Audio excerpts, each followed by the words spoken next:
This is the global standard for security. The United States Bullion Depository in Kentucky is encased in 16,000 cubic feet of granite and hundreds of tons of reinforced steel, a structure that created the idiom safe as Fort Knox. The facility is so restricted that Franklin D. Roosevelt remains the only U.S. president in history to have ever stepped foot inside the vault. This absolute secrecy eventually fueled conspiracy theories that the vault was actually empty. In 1974, the government was forced to conduct a media tour for members of Congress and the press to prove the gold was still there. This pristine public image is a meticulously maintained illusion. For decades, the vault hid items far more vital to national survival than the gold bars listed on the official inventory. To understand the true priorities of a superpower, you must look at what it buries in a bunker when the world ends. The gold was only the first layer. The location was chosen for its isolation. But placing the nation's economic reserves in landlocked Kentucky, the military ensured the Appalachian Mountains would protect the gold from coastal naval invasions. But the primary contents of the vault are not the flawless, high-purity bars seen in films. The gold held inside is a collection of messy, roughly stamped bricks. This is the result of Executive Order 6102. In 1933, President Roosevelt criminalized the private ownership of gold, forcing citizens and banks to hand over their circulating coins to the federal government.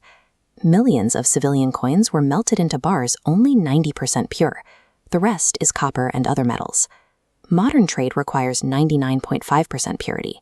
Because these historic bars fall short, they'd need massive refining, leaving our economic bedrock illiquid in a crisis. The 1941 attack on Pearl Harbor ignited a specific fear in the capital. High-ranking officials worried that Axis bombers would soon target the seat of the American government. Librarian of Congress Archibald MacLeish launched a top-secret mission to evacuate the documentary history of freedom. He needed a place that was built to survive a direct attack. The original Declaration of Independence, the Constitution, and a loaned copy of the Magna Carta were sealed in bronze containers and encased in lead. They were secretly moved to Fort Knox by train, where they were kept under 24-hour military guard. This protection extended to the crown jewels of foreign allies.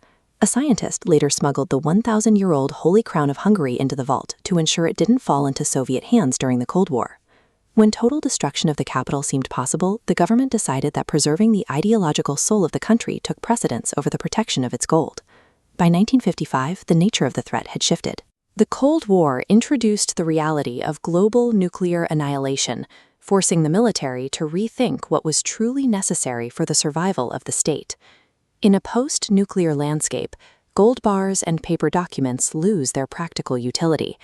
In the aftermath of a total collapse, the most valuable assets are those that can maintain the health of the surviving population.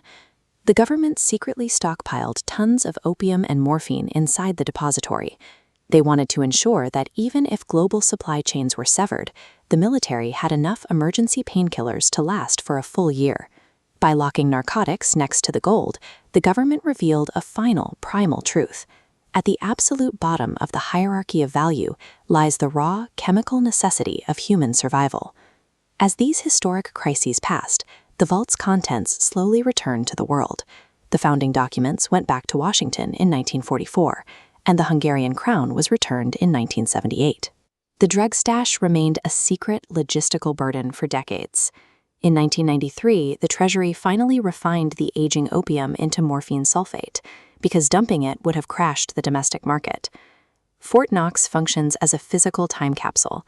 Its granite walls record the evolving anxieties of 20th century America, marking exactly what the nation was most terrified of losing. When facing total annihilation, a nation doesn't fight to protect shiny metal. It protects its history, its ideals, and the tools for survival. The gold is simply kept in the dark to pay for the rest.